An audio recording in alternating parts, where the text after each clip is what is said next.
वैश्याओं से प्रेम करते हैं और मदिरा पान करते हैं, उनकी दुर्दशा यही होगी जैसे धुंधकारी की हुई, कि उनकी यूं ही दुर्गति होगी जिनकी प्यारी वैश्या होगी। और जो सगे पाप की सगी नहीं, जो सगे पाप की सगी नहीं, और किसी की क्या होगी।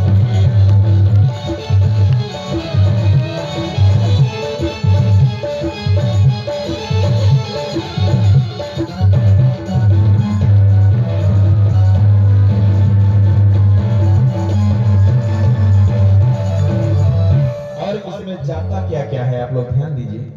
धन, धर्म, बुद्धि, बल और तेज,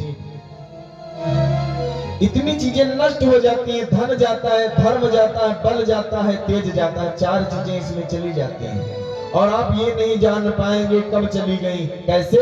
जैसे आप बालक थे, छोटे से बच्चे, थोड़े बड़े हुए, फिर लोग कहते हैं भैया अभी लड़का ही नहीं गई, और आप धीरे धीरे युवा अवस्था में आ गए, जवान हो गए। आप ये बताइए आपको लड़काई कब छूट गई पता चला?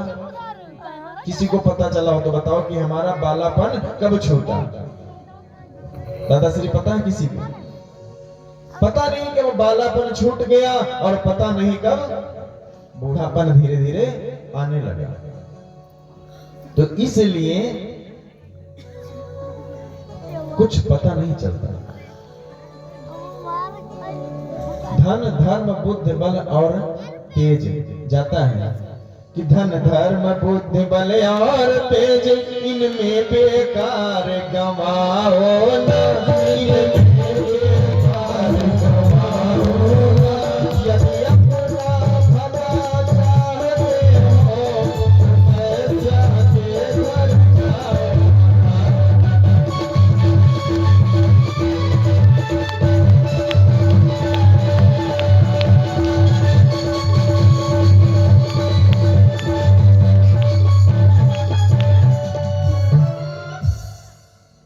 ये समझाया श्री सूत जी ने आप सभी को, हम सबको अपना जीवन जीने के लिए।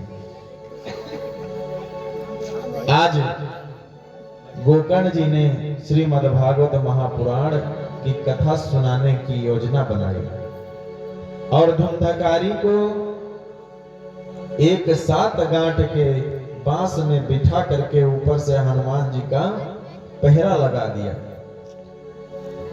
कि कहीं भाग ना सके, और कथा प्रारंभ कर दी।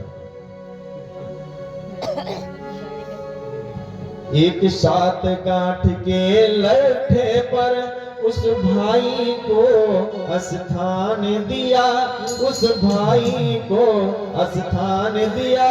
फिर वैदिक विधि से यथा समय सब देवों का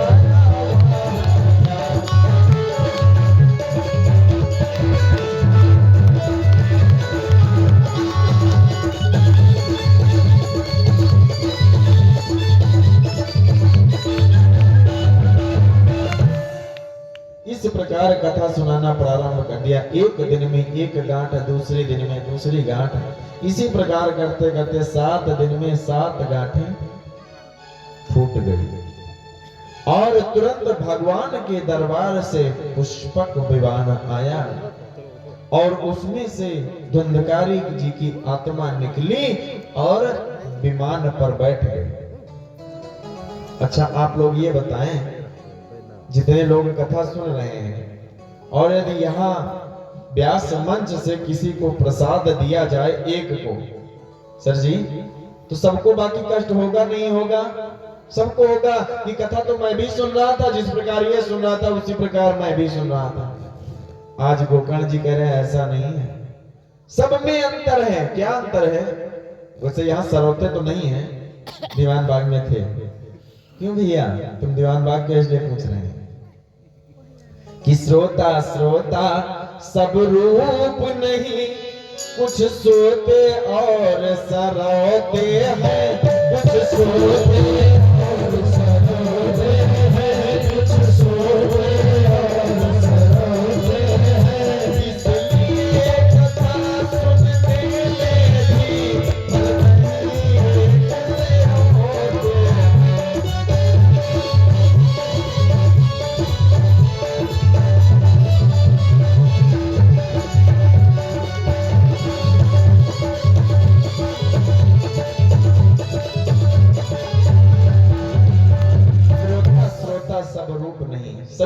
एक जैसे नहीं होते।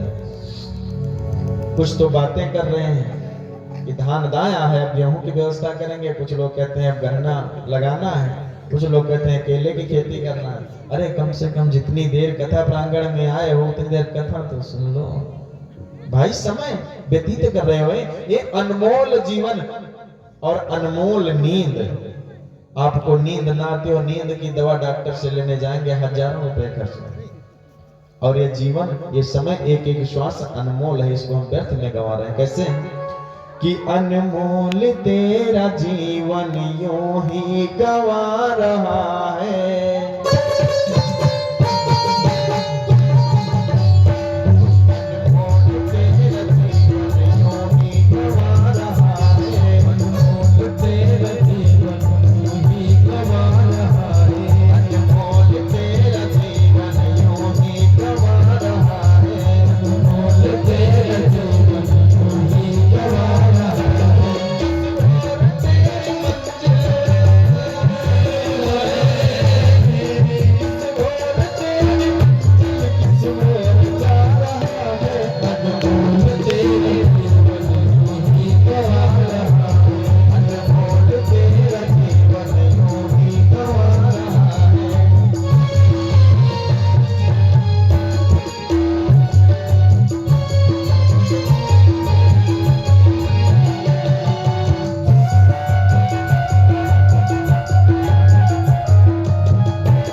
ये हम अनमोल समय, अनमोल श्वास यूं ही गवा दे, फिर फायदा क्या है?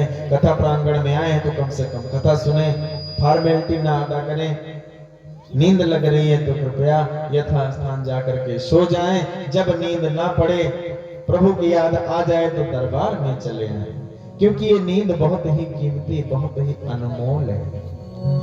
इसलिए आप सभी भक्तों से निवेदन है, कथा प्रांगण में आए तो कथा सुनो। आज सभी श्रोता उठकर खड़े हो गए, कहा मैंने भी कथा सुनी है महाराज जी, हमें भी ये फल चाहिए, तुरंत चाहिए। आज गोकर्ण जी कहते हैं भैया इसमें मेरी क्या गलती है? आप लोगों ने मन लगाकर कथा नहीं सुनी तो आपको फल नहीं मिला, हमारे बस से भैया बाहर है, मैं ये नहीं जानता। कहा नहीं महाराज, आपको कथा फिर से सुनाना पड़ेगा, अब की बार हम मन लगाकर सुनेंगे, तनिक भी बातें नहीं करेंगे, तनिक भी पलक नहीं झपकाएंगे, मन लगाकर कथा सुनेंगे। सभी श्रोता बैठ गए और गोकर्ण जी ने कहा यदि तुम भी मोक्ष चाहते हो, यदि आप लोग भी मोक्ष चाहते हो, यदि तुम भी मोक्ष चाहते हो तो उसी भांति से मनन कर।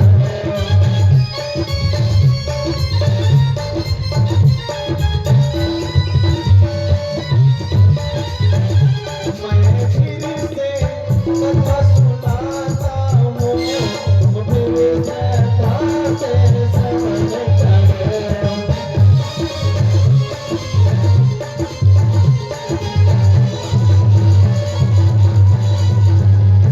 कहा यदि आप लोगों की यही इच्छा तो आप लोग बैठ जाइए, मैं फिर से कथा सुनाऊंगा। आज गोकर्ण जी कथा सुनाना प्रारंभ कर देते हैं और समय बीता, 7 दिन बीत गए, सभी के लिए पुष्पक विमान आया। यहाँ कितने लोग चाहते हैं कि पुष्पक विमान हमारे लिए आए जब हम अंतिम यात्रा को जाएं? हाथ उठाएं। आज जाने की बात नहीं कर रहे हैं, आज की बात नहीं, जब कभी जाएं तो प्रभु के धाम जाएं, इसलिए कह रहे हैं। बस इतने लोग जाना चाहते हैं, बाकी लोग नहीं जाना चाहते। आज जाने की बात नहीं कर रहे हैं, जब कभी जाएं तो भगवान के धाम जाएं, न कि यमपुरी। बोले कृष्ण कन्हैया लाल की, सारे सरकार की, साचे दरबार की, श्याम प्यारे की, हारे के सहारे की। अच्छा भैया, जो हम कथा भूल गए हो तो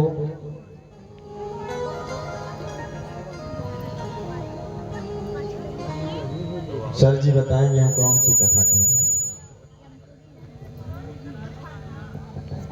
कथा कह रहे थे गोकर्ण जी की, याद आ गया? याद आ गया कि आपने याद दिलवा दिया? आज गोकर्ण जी को कथा सुनाना पड़ा, क्योंकि भक्त जो होता है वो जिद्दी होता है, और जो कथा सुना रहे हैं वो जिद कर रहे हैं, तो गोकर्ण जी को कथा सुनाना पड़ा। और सुनाने के बाद में सबके लिए पुष्पक विमान आया, और सभी श्रोता जितने भी थे अपने अपने समय पर सभी भगवान के धाम को चले गए।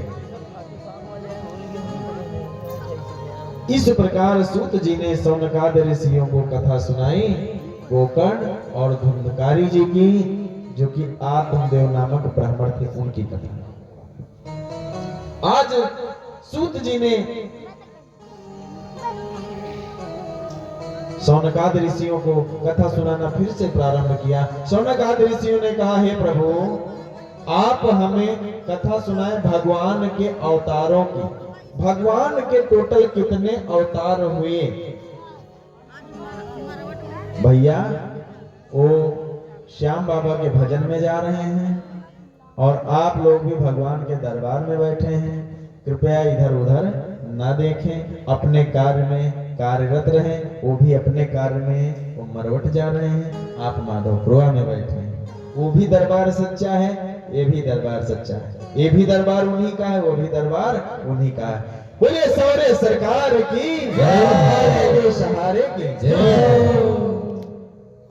आज सौनक आदि ऋषि ने पूछा कि हे ऋषिवर, हमें कथा सुनाए भगवान के अवतारों की। सूत जी कथा सुना रहे हैं प्रथम अवतार सौनकादि ऋषियों के रूप में। सनक, सनंदन, सनातन और सनत कुमार, ये ब्रह्मा जी के 4 मानस पुत्र हैं, ये भगवान के ही अवतार। दूसरा 12 अवतार कथाएं की आगे, जब भगवान ने शूकर का रूप धरा और पृथ्वी समुद्र के अंदर जा करके पृथ्वी को ला करके स्थापित किया, तब वेदव्यास जी ने रचना का कार्य प्रारंभ किया। तीसरा नारद जी का अवतार भगवान विष्णु का ही अवतार है। चौथा नर नारायण का अवतार, और 5वां कपिल भगवान के रूप में, और 6ठा दत्तात्रेय भगवान के रूप में। दत्तात्रेय भगवान की कथा आई तो चलिए थोड़ा विस्तार से कह देते हैं। दत्तात्रेय भगवान एक कुटिया बना करके वन में रहते थे। कौन? दत्तात्रेय भगवान नहीं, यानी आप लोग सुन नहीं रहे हैं। सुन, यदि आप सुन रहे हैं तुरंत टोक दें। मैं जान के गलती करता हूं कि देखें आप लोग सुन रहे हैं कि नहीं सुन रहे हैं, और जो बार बार सुने वो नहीं ध्यान दे रहे हैं, सुन रहे हैं मन लगा के। कौन रहता है वन में कुटिया बनाकर? परसों नरसों सुने हो भैया, आज भूल गए। अत्रि ऋषि जी की कुटिया थी। दत्तात्रेय भगवान के रूप की कथा ये है। उनकी पत्नी का नाम था, क्या नाम था? अनुसुईया। क्या नाम था? अनुसुईया। आप लोग जोर से बोलेंगे, अनुसुईया माता की। नारद जी को एक खबर चल गई कि माता अनुसुईया से बढ़कर तीनों लोकों में कोई सती नहीं है। अब नारद जी भैया आनंद लेने में काफी माहिर हैं। पहुंच गए त्रिदेवों के यहाँ, ब्रह्मा विष्णु महेश के पास। तीनों माताएं वहां मिली। ब्रह्माणी जी के पास पहुंचे, कहा मैया ये बताइए सबसे बड़ा सती कौन है इस दुनिया में? कहा मैं हूं। कहा नहीं, सबसे बड़ा सतीत्व का डंका इस समय यदि बज रहा है तो सती सुलोचना का, वो सती अनुसुईया का। कहा अच्छा, मुझसे भी बड़ी सती है? कहा हाँ, सबसे बड़ी है। वहां से फिर चले गए, लक्ष्मी माता के पास पहुंचे। कहा मैया प्रणाम। कहो नारद कैसे आना हुआ? अरे कुछ जानकारी मिली थी, वही बताने आ गए हम। क्या जानकारी मिली? अरे दुनिया में यदि सती कोई है तो सती अनुसुईया जैसा कोई दुनिया में सतीत्व का डंका किसी का नहीं बज रहा है। अरे मेरा जो कार्य था मैंने बता दिया, बाकी आप जानो। इतना कहते कहते माता पार्वती के पास पहुंच गए। ऐसे हाल बताया। अब तीनों ने सोचा कि कैसे परीक्षा ली जाए, उसके सतीत्व को कैसे भंग किया जाए। आज तीनों अपने अपने पति से, अपने अपने स्वामी से कह रहे हैं कि आप जाएं और अनुसुईया के सतीत्व को भंग करें। आज ब्रह्मा जी और विष्णु जी और महेश यानी भगवान भोलेनाथ तीनों अपने अपने घर से निकले, और जैसे सभी लोग यहां से निकलो तो बंधा पर सबसे एक दूसरे से मुलाकात हो जाएगी, इसी प्रकार से निकले और सबसे आपस में मुलाकात भेंट हुई। कहा प्रभु आप कहाँ जा रहे हैं? कहा पहले प्रभु आप बताओ आप कहाँ जा रहे हैं? कहा क्या बताएं आज हम लोग? कहा हाँ बोलो क्या लोग? नहीं आज हम लोग। कहा फिर से बोल लो, तो आखिर में बोल नहीं रहे हो? कहा हम तो पत्नी की बातों में पड़ गए, आज पत्नी के कहने के चक्कर में पड़ गए, तो आज भोगने चल रहे हैं। कहा कहाँ? कहा अनुसुईया के पास जाएंगे, उसका सतीत्व भंग करेंगे, देखो फिर हमारी क्या दशा होती है। भगवान भोलेनाथ कहने लगे प्रभु बात तो जो मर्ज आपको वही मर्ज इधर है, दूसरी कोई मर्ज नहीं है। आज पत्नी के चक्कर में पड़े हैं, देखो फिर भगवान ने जाने क्या दशा होगी। तब तक भैया विष्णु जी कहने लगे ऐसा है अब चलना तो पड़ेगा ही। दूसरी बात हम लोगों ने कभी वरदान दिया था अनुसुईया को, उस वरदान को भी पूरा करना है और अपनी अपनी पत्नियों को समझाना भी है कि किसी पर संदेह नहीं करना चाहिए, आंखें मूंद कर विश्वास कर लो यदि करने लायक है तो। कहा बात तो सही है। कहा चलो फिर चलते हैं। आज त्रिदेव पहुंच गए अत्रि ऋषि जी के आश्रम पर। अत्रि ऋषि जी स्नान करने गए थे।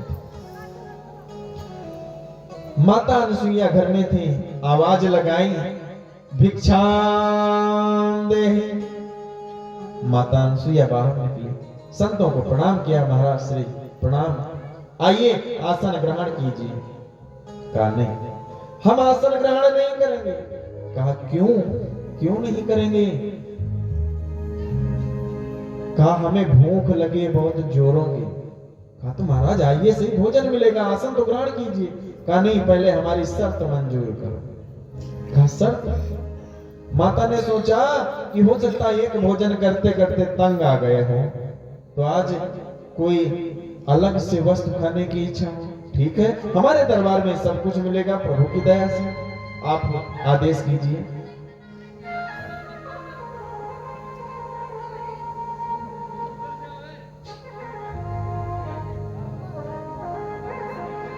कहा आप लोग बताएं तो क्या खाएंगे, क्या भोजन करेंगे? कहा मुझे कहा बस रुक गए। ब्रह्मा जी कहा मुझे, वो भी रुक गए। अब किसी की हिम्मत नहीं है, डर रहे हैं क्योंकि ये बहुत बड़ी सती है, एक पल में चाहे तो श्राप दे। आज विष्णु जी हिम्मत कर रहे हैं क्योंकि भैया सबसे बड़े हिम्मती विष्णु भगवान ही हैं, क्योंकि यदि कोई मुसीबत पड़े तो तुरंत रूप बदल के पहुंच जाते हैं। कहा चलो ठीक है हम पूछते हैं। कहा ऐसा है हम तुम्हारे घर में भोजन तो करेंगे, लेकिन आपको भोजन उस अवस्था में कराना होगा जिस प्रकार आप अपनी मां के गर्भ से बाहर निकली थी, निवस्त्र, शरीर पर कोई भी वस्त्र नहीं होना चाहिए। ज्यों मैया ने ऐसे शब्द सुने, कहा मैं तीनों को श्राप दे दूंगी, अभी भस्म हो जाओगे तुम तीनों, तुम्हें पता नहीं मैं कौन हूं, मेरा क्या नाम है। आज भगवान भोलेनाथ तो डर के पीछे हो गए, ब्रह्मा जी पीछे हो गए, लेकिन विष्णु जी को कोई फर्क नहीं पड़ा। कहा आपको भोजन कराना है तो कराओ, हाँ करो, नहीं कराना तो हम लोग जाएं दूसरा दरवाजा देखें क्योंकि हम लोगों को भूख लगी है। मैया ने सोचा जब ये लोग कुछ डर ही नहीं रहे हैं तो ये साधारण साधु तो है नहीं, श्राप के डर के मारे सब लोग यहाँ से भाग जाते, ये साधारण साधु नहीं है। आज मैया ने आंखें मूंदी और अपने पति को याद किया और कहा हे प्रभु यदि मैं आपकी सच्चे मन से सेवा करती हूं तो मुझे इन तीनों साधुओं के दर्शन हो, ज्यों ही ऐसा कहा, तीनों साधुओं के दर्शन हो गए, ब्रह्मा विष्णु महेश। आज मैया ने मुस्कुराते हुए कहा, आइए आप लोग आसन ग्रहण कीजिए, और तीनों को बुला करके अंदर ले गई और आसन पे बिठाया। बिठाने के बाद में कहा, आप लोग बैठे, इस समय तो मैं वस्त्र में हूं, अंदर जाकर के मैं वस्त्र उतार के निवस्त्र होके आती हूं। अंदर पहुंची, अपने प्रभु की मूर्ति लगी थी सामने, यानी अपने पति के सामने हाथ जोड़ा, प्रभु यदि मैं आज तक आपकी सच्चे मन से सेवा करती आ रही हूं, तो ये बालक, ये जो साधु दरवाजे पर बैठे हैं, ये नन्हे नन्हे बालक हो जाएं। और इतना कह करके हाथ में जल लेकर बाहर आई और तीनों के ऊपर छिड़क दिया। तीनों नन्हे नन्हे बालक हो गए। अब मैया ने क्या किया, तीनों को उठा करके पालने में लिटा दिया। कहा, अब करो भोजन। कि माता अनसुईया जी ने डाल दिया पालना, और झूल रहे तीनों देव बन करके लालना।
अब तीनों बालक रो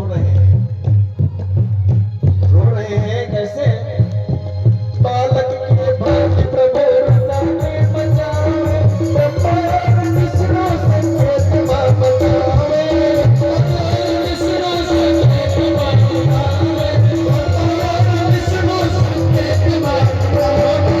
आज तीनों आपस में बात कर रहे हैं, बोल तो सकते नहीं, रो रो के बातें कर रहे हैं।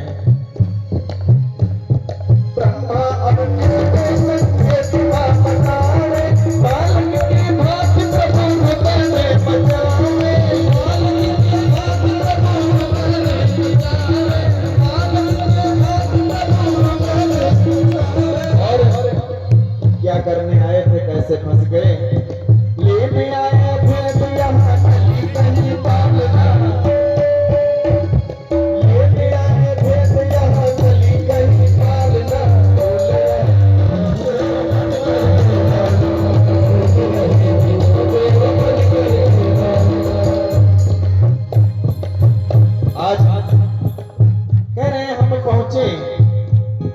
बड़े खुश हो करके कि हम कोई हाल भी नहीं पूछ रहा है। आज मैया बहुत खुश हैं, खुश हो करके नाच रही हैं। क्या कहती है?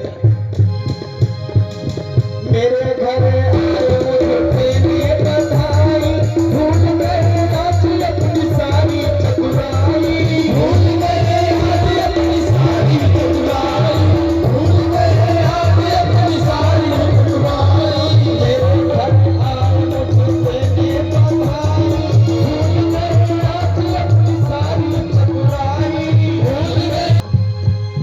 भारत की देवियों से हुआ आज सपना, भारत की देवी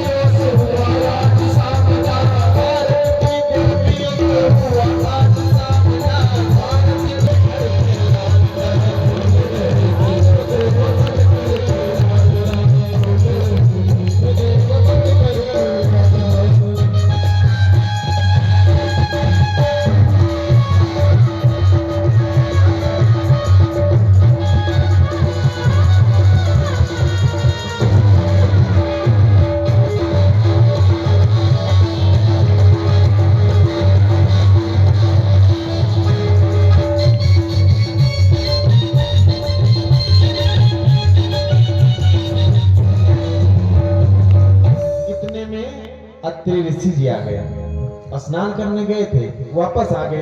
पूछा देवी जब मैं गया था तो ऐसी कोई बात तो थी नहीं, हमारे वापस आते आते तीन तीन बालक कहां से आ गए? कि अत्रि ऋषि जी देख के बोले सती किसके बालक हैं?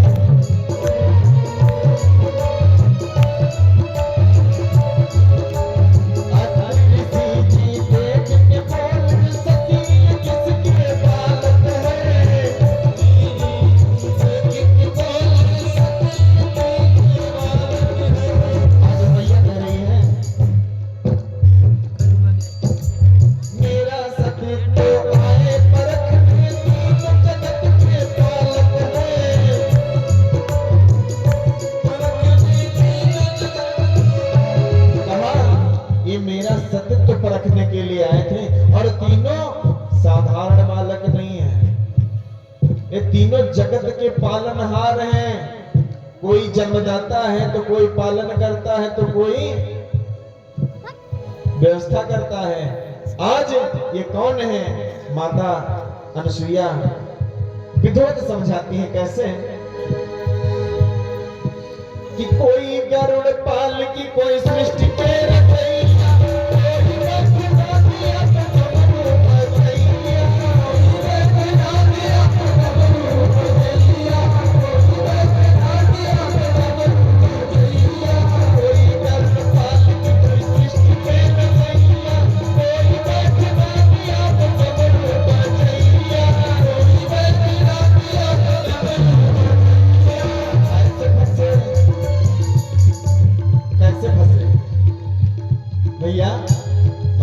नाराज मत होना, जो भी भैया चक्कर में फंसेगा वो ऐसे ही फंसेगा, ऐसे फंसे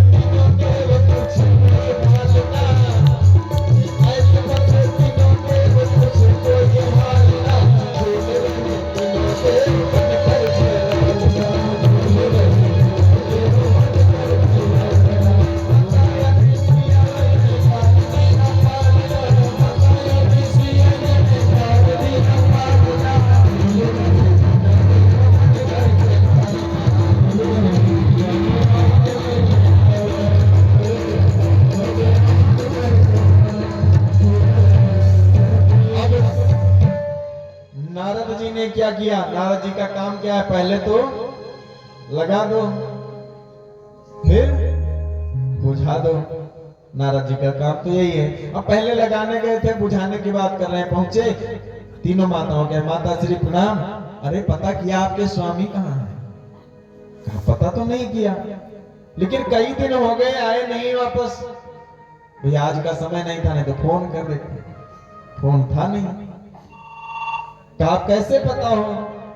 कहा आप तो देवियां शक्तिशाली हैं, पता कर ले कहां है।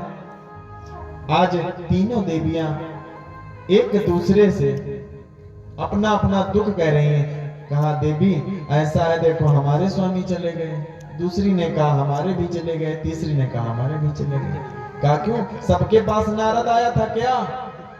कहा उसी का तो कराया धराया है सब, हम तीनों के तीनों एक ही जैसे हो गए हैं। कहा फिर क्या करें? कहा पता लगाओ हमारे स्वामी हैं कहाँ। कहा चलो ढूंढे। नारद जी ने कहा तीनों के तीनों एक ही जैसे हो, फिर अपने आप को सती कह रही हो, ऐसे ही सती होता? अरे तुरंत आंखें बंद करो, ध्यान लगाओ, देखो कहाँ है। कैसे ऐसे कहाँ ढूंढोगी? कहा हाँ नारद जी तुम सही बात कर रहे हो, अपने ज्ञान का भी ज्ञान नहीं कि हमें ज्ञान कितना है। तीनों माताओं ने आंखें बंद की, क्या देखती हैं कि अत्रि ऋषि जी के आश्रम पे माता अनुसुईया गोद में लिए खिला रही हैं। तीनों देवियां बहुत ही चिंतित मन से पहुंची कहां? अत्रि ऋषि जी के आश्रम पर, और मारे शर्म के सर नीचे करके पहुंची। आज मैया ने देखा, अनुसुईया माता ने देखते ही देखते पहचान लिया कि ये तो हमारी कौन आ गई। माताएं बताएं कौन हुई? बहुएं। भाई बच्चे उनकी पत्नियां आई हैं तो बहुएं हुई कि नहीं? आज माता अनुसुईया ने जो ही देखा कि हमें तो 3 बहुएं मिल गई, बहुत प्रसन्न हुई कि तीन देवी दुखी होके कुटिया पधारी।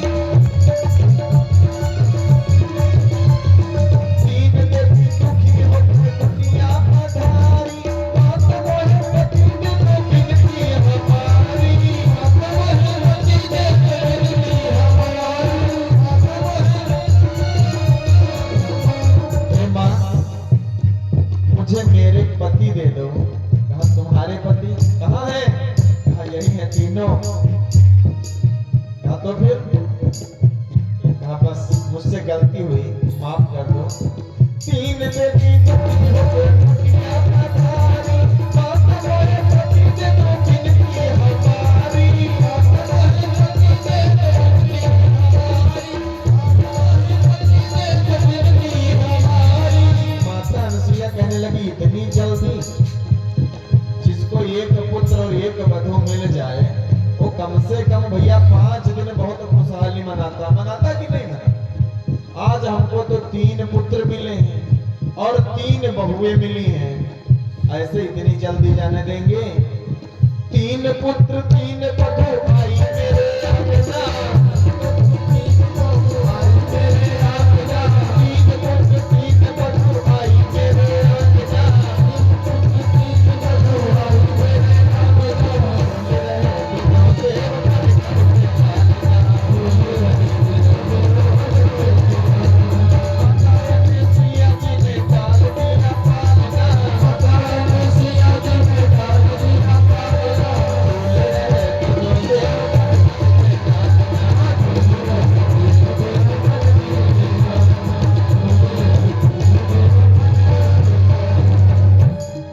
तीनों देवियां विनती करने लगी, मैया तुम जीती मैं हारी, लेकिन अब ऐसा करो कि हमारे पति मुझको दे। कहा ठीक है बढ़ो उठा लो। कहा मैया पहली बात तो आगे बढ़ के किसको हम उठा ले, किसको ये उठा ले, कोई पहचान तो है नहीं। आज की डेट में होता तो साड़ी या पैंट शर्ट देना पड़ता, तब ऐसा तो कुछ था नहीं। लेकिन कहा कैसे छू ले, हम लोगों का सत्य तो भंग हो जाएगा, हम लोग ऐसे नहीं छुएंगे। कहा फिर कैसे छूओगी? कहा इसमें हमारे पति हमको दे दो, इनके पति इनको दे दो, इनके पति इनको दे दो। कहा ये नहीं होगा, आगे बढ़ो, अपने अपने पतियों को छांट के उठा लो। माता लक्ष्मी जी कह रही है मैया अभी भी मुझसे आप नाराज हैं, हाथ जोड़कर विनती है, प्रार्थना है कि मुझे मेरा ही पति दे दो। कौन सा? काहे मैया मैं स्वामी वही लूंगी, कैसा हो कि चक्र सुदर्शन वाला मैं स्वामी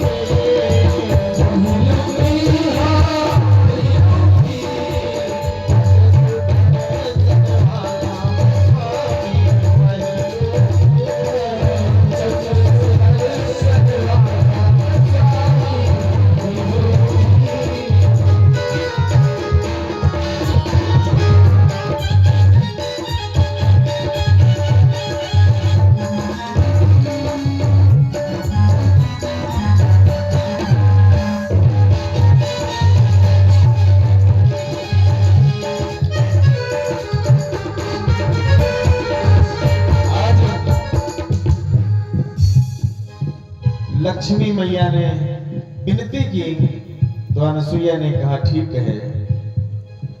तुरंत शक्ति का प्रयोग किया, भगवान विष्णु साइड में खड़े हो। अब माता पार्वती कह रहे हैं मैया मुझे कितना इंतजार करना होगा? कहा तो 2 हैं उठा लो। कहा अभी तो 2 पड़े, एक होता तो मैं उठा लेती, लेकिन अभी 2 हैं, सत्य तो भंग हो जाएगा। कौन सा चाहिए तुम्हें?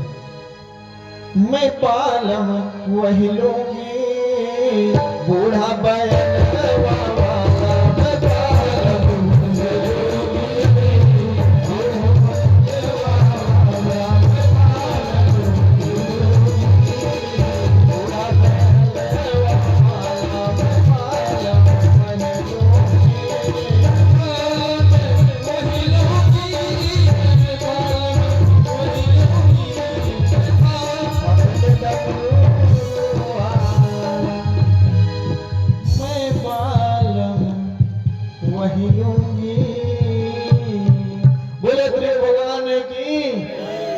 दत्तात्रेय भगवान की। इस प्रकार तीनों देवियों ने अपने अपने पति को पाया और पाने के बाद में तीनों देवताओं ने कहा, हे मैया, आपने मुझे इतना प्यार दिया कि मात्र प्रेम से मेरा भी दिल नहीं भरा। मैया ने कहा, तुम त्रिदेवों ने इतना मुझे सुख दिया कि मेरा मन अभी भरा नहीं। कहा, ठीक है मैया। तीनों देवताओं ने अपने अपने अंश से दत्तात्रेय भगवान को उत्पन्न किया। तो ये हुई दत्तात्रेय भगवान के अवतार की कथा। बोले दत्तात्रेय भगवान की। अब पहले अवतार की कथा बता दें, फिर आगे क्या होना चाहिए? हर इच्छा नहीं, हर इच्छा तक नहीं, आप लोगों की इच्छा तक बता दीजिए, नहीं तो दूसरी कथा स्टार्ट करने के फिर आधा घंटा फिर बढ़ेगा। आरती करवा दे। जी बोलिए। ठीक है, आरती करवा देंगे। पहले अवतार की बात बता लें। सातवां अवतार स्वयंभू मनु के रूप में, आठवां ऋषभदेव, नवा राजा पृथु, 10वां मत्स्य अवतार, 11वां कश्यप अवतार, 12वां धन्वंतर वैद्य जी का अवतार, 13वां मोहिनी अवतार, 14वां नरसिंह अवतार, 15वां बावन अवतार, 16वां परशुराम अवतार, 17वां वेदव्यास अवतार, 18वां भगवान राम का अवतार, 19वां श्री कृष्ण अवतार, 20वां बलराम जी का अवतार, 21वां बुद्ध अवतार, 22वां हंसा अवतार, 23वां हेग्रीव अवतार। भैया 24वां अवतार कलयुग में होगा, कल की अवतार।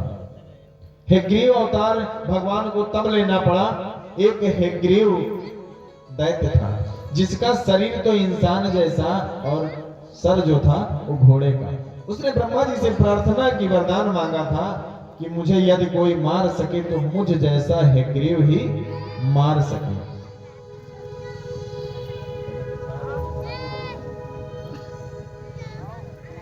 और भगवान को कच्छप अवतार कब धारण करना पड़ा? भैया थोड़ा सा समय और लेंगे आपसे, नहीं तो समय ज्यादा हो गया है। और कल जो अभी हम अपने टाइम से खिलाफ नहीं, कल हमारे पास कथा ज्यादा रहेगी, समय कम रहेगा, इसलिए थोड़ा खींचेंगे। बोले कृष्ण कन्हैया लाल की। सूत जी ने सौनकाद ऋषियों से पूछा, सौनकाद ऋषियों ने सूत जी से पूछा, गुरुवर हमें अब समुद्र मंथन की कथा सुना। समुद्र मंथन की कथा कुछ इस प्रकार है, सूत जी कह रहे हैं। एक दिन दुर्वासा ऋषि स्नान करने जा रहे थे और उधर से इंद्रदेव अपने हाथी पर बैठे हुए आ रहे थे।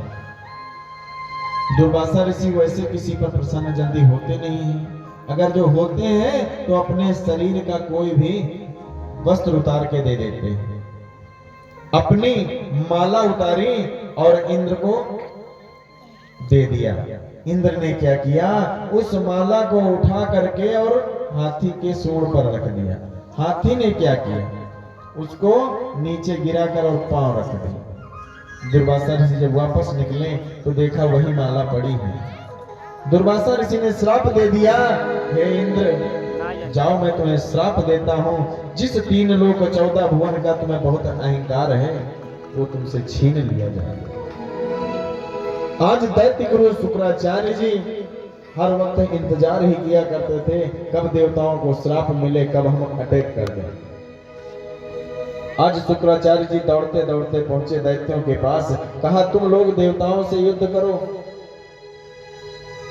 और युद्ध में इस समय तुम लोग जीत जाओगे क्योंकि देवताओं को श्राप मिल गया।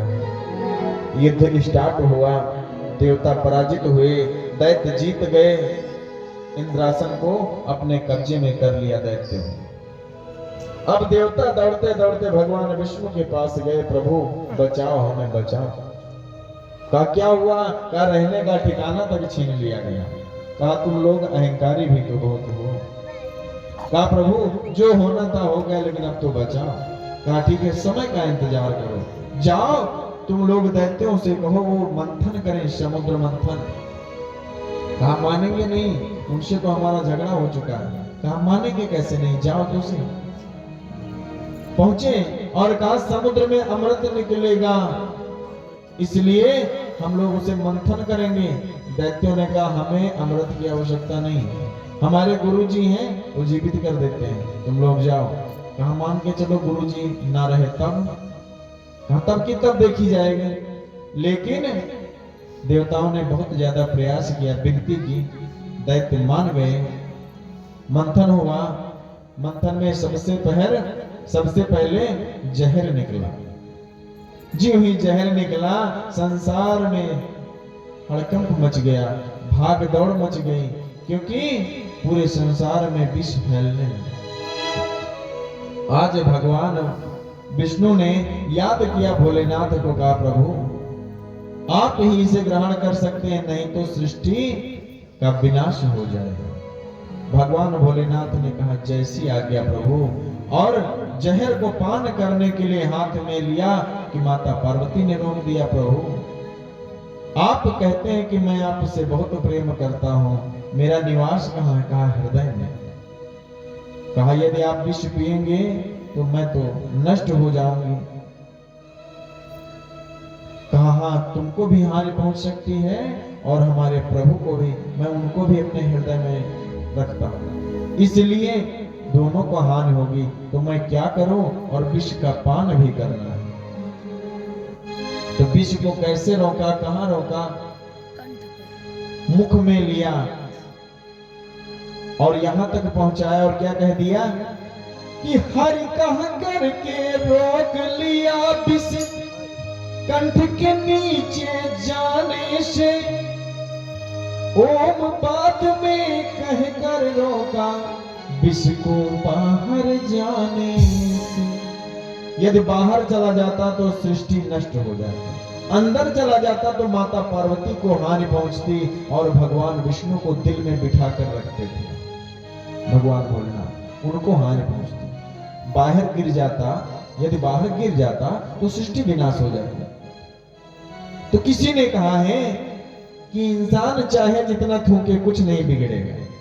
कहते भैया फलाने थूकेंगे कुछ नहीं बिगड़ेगा, लेकिन यदि भगवान भोलेनाथ उस समय थूक देते तो क्या होता कि तू डर भगवान के थूके से, न डर इंसान के थूके से। तू डर भगवान के थूके से, न डर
इंसान के थूके से कोई मतलब नहीं यदि भगवान न थूके। उस दिन से भगवान भोलेनाथ का नाम क्या पड़ा? नीलकंठ। बोले नीलकंठ भगवान की। उसी से ऐरावत हाथी तमाम ऐसी वस्तुएं निकली, उसी से लक्ष्मी जी भी निकली।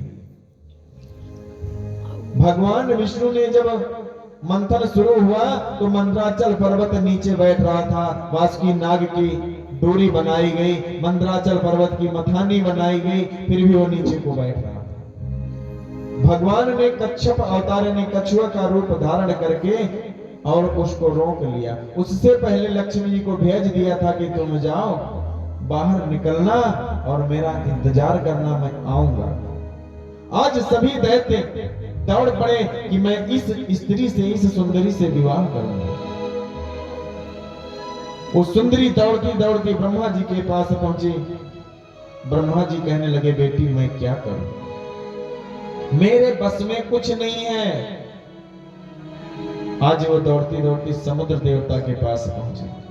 समुद्र देवता ने कहा, तुम मेरी बेटी हो, लेकिन मैं क्या कर सकता हूं, चलो ब्रह्मदेव के पास पहुंचते हैं। आज समुद्र देवता और माता लक्ष्मी ब्रह्मदेव के पास पहुंची। वहां बात होने लगी, क्या करूं, कैसे करूं। हे प्रभु, हे ब्रह्मदेव, कोई राह दिखाओ। ब्रह्मा जी ने और समुद्र देवता ने आपस में बात की, और बात करने के बाद में निर्णय क्या निकला कि जिसे ये कन्या चाहेगी ये उसी को वर चुनेगी। तब से भैया क्या चलने लगा, स्वयंवर। स्वयंवर तभी से चला है, स्वयंवर की प्रथा तभी से चली। स्वयं अपने वर को चुनने की प्रथा माता लक्ष्मी द्वारा चली थी। आज जिस दैत्य के सामने माता लक्ष्मी जाए, दौड़े, आगे बढ़े, पीछे। अब माता लक्ष्मी पूरा चक्कर लगा रही हैं, इंतजार कर रही हैं, किसका, भगवान विष्णु का इंतजार कर रही है, अपने प्रीतम, अपने स्वामी का इंतजार कर रही है। समय बीतता गया, सभी दैत्य एक दूसरे को देख करके क्रोधित होते रहे। भगवान विष्णु उपस्थित हुए और मैया ने तुरंत स्वयंवर चुन लिया, जयमाल पहना दी। आप लोग जोरदार। अब अमृत निकला, समुद्र मंथन फिर से शुरू हुआ, अमृत निकला। अमृत निकलने के बाद दैत्य लेकर भाग गए। जब ही दैत्य लेकर भागे, देवता दौड़ते दौड़ते फिर विष्णु भगवान के पास पहुंचे, प्रभु बचाओ, क्या हुआ, अमृत तो चला गया, ठीक है चिंता ना करो, उसकी भी व्यवस्था होगी। तब भगवान ने मोहिनी रूप धारण करके कलश, अमृत का कलश हाथ में लिया और देवताओं को अमृत पिलाना प्रारंभ किया। और उसी के भांति दूसरा कलश तैयार हुआ जिसमें केवल जल था, वो दैत्यों को पिलाना शुरू कर दिया। एक दैत्य था जिसका नाम था राहु। वो समझ गया भगवान की चतुराई को, वो आकर के देवताओं की लाइन में, देवताओं की पंक्ति में बैठ गया, वेश बदल करके। जब ऐसा हुआ, चंद्रदेव ने देख लिया, सूर्यदेव ने भी देख लिया, कहा प्रभु ये दैत्य है। आज वो तुरंत भगा, लेकिन भगवान मोहिनी रूप ने क्या किया, वो रूप त्याग करके तुरंत चक्र